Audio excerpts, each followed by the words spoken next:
கர்த்தரும் இரட்சகருமாகிய இயேசு கிறிஸ்துவின் நாமத்தினாலே பீஸ்ஃபுல் மினிஸ்ட்ரி சார்பாக உங்களை சந்திப்பதில் மிகுந்த மகிழ்ச்சி அடைகிறேன். இன்றைக்கு பொல்லாப்பை குறித்து பார்ப்போமா? வாதை உந்தன் கூடாரத்தை அணுகாது மகனே, பொல்லாப்பு நேரிடாது நேரிடாது மகளே. வாதை உந்தன் கூடாரத்தை அணுகாது மகனே, பொல்லாப்பு நேரிடாது நேரிடாது மகளே. நாம் ஆண்டவரை சார்ந்து வாழும் பொழுது, அவருக்கு பயந்து நாம் காணப்படும் பொழுது, வாதை நம் கூடாரத்தை அணுகாது, பொல்லாப்பும் நமக்கு நேரிடாது. பொல்லாப்பு என்றால் என்ன? நமக்கு பிடிக்காதவங்க நம் மீது காட்டுகின்ற பொறாமை, அவர்களுடைய வன்மத்தினால் நமக்கு செய்யப்படும் தீமையான காரியங்கள், நாம் பிறருக்கு அவர்கள் விரும்பத்தகாத காரியங்கள்ல நாம் அவர்களுக்கு சில ஊறுகளை விளைவிக்கிறவர்களாக, துன்பத்தை கொடுக்கிறவர்களாக காணப்பட்டாலும் அது பொல்லாப்பு தான். பொல்லாப்புக்கு விலகுவதே பாவத்திலிருந்து நாம் தப்பும் வழி. எவ்வாறாக பொல்லாப்பு நம்மை அண்டிக்கொண்டே இருக்கிறதோ அதை காட்டிலும் பாவமானது நம்ம இன்னும் ஆண்டவரை நெருங்க விடாது தடுத்து கொண்டே இருக்கும். கர்த்தருக்கு பயப்படும் பயம் நம்மிடையே காணப்படுமாயின் இந்த பொல்லாப்பை உண்டாக்குகின்ற விரோதம், பகை, கோபதாபம், வன்மம் இவையெல்லாம் நம்மை விட்டு அகன்று போகும்.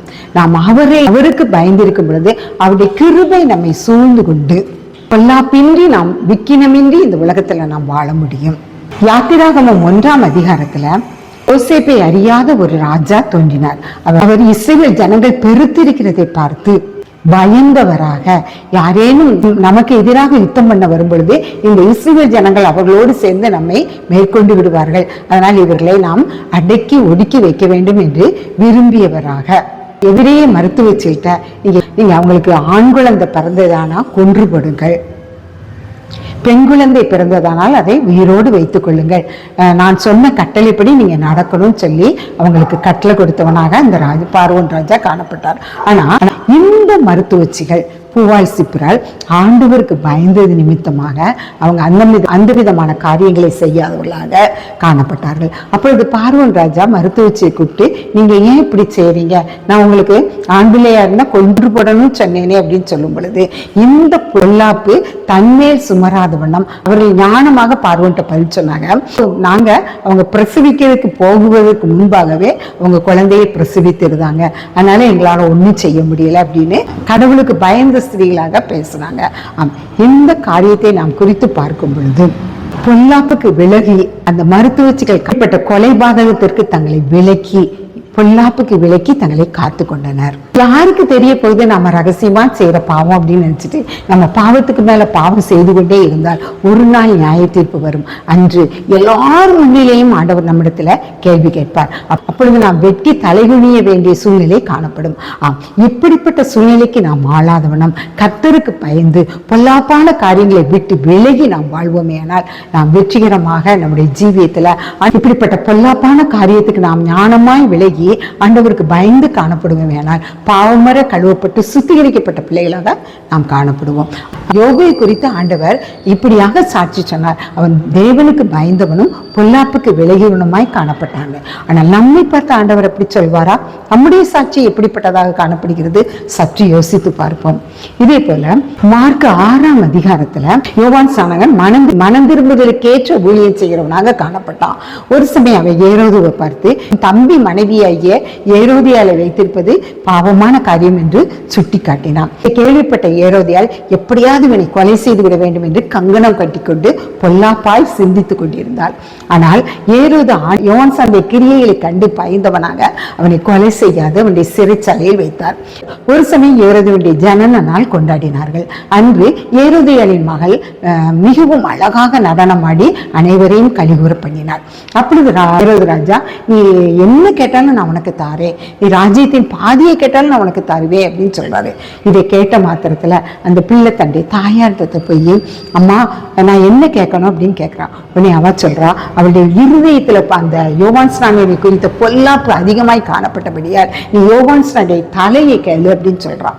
உடனே அவ போய் நம்ம ஏரோது ராஜாட்ட ஒரு தாளத்துல யோவான் ஸ்நானகனுடைய தலையை தாங்கன்னு சொல்லி கேட்கிறான். அப்படி அவ கேட்ட மாத்திரத்துல அவன் மிகவும் துக்கமடைந்தவனாக யோவான் ஸ்நானகனுடைய தலையை காவலாளிகிட்ட சிரச்சேதம் பண்ண சொல்லி அவளிடம் கொண்டு வந்து கொடுக்க சொன்னான்.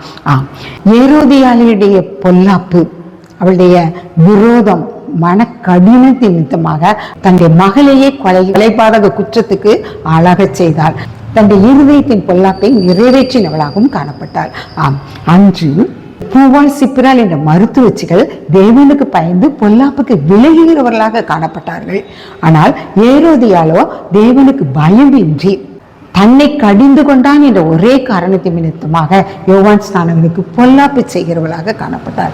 இவர்கள் இருவரில் நாம் யாரை போல காணப்படுகிறோம் என்று சற்று சிந்தித்து பார்ப்போம். நம்முடைய உலக வாழ்க்கையிலும் நாமும் கூட நம்முடைய வாழ்க்கையில நன்மையானவை தீமையானவை எல்லாவற்றையும் கடந்து கொண்டுதான் நாம் வந்திருக்கிறோம். ஆனாலும் ஆண்டவருக்கு பயந்தவர்களாக, கர்த்தருடைய பிள்ளைகளாக பொல்லாப்புக்கு விலகிறவர்களாக காணப்படுகிறோமா என்று நம்முடைய வாழ்க்கையை நாம் சீர்தூக்கி பார்ப்போம். அவருக்கு பிரியமானதை செய்ய அவருடைய வேத வசனத்தில் வாசிக்கிறவர்களாக, அதன்படி நாம் நடக்கிறவர்களாக, அவருடைய கட்டளைகளை கை கொள்ளுவர்களாக நாம் காணப்படும் பொழுது இவர்கள் இருவரில் நாம் யாரை போல காணப்படுகிறோம் என்று சற்று சிந்தித்து பார்ப்போம். ஏரோதியாளை போல காணப்படுகிறோமா அல்லது பூவால் சிப்பிரால் மருத்துவச்சிகளை போல காணப்படுகிறோமா?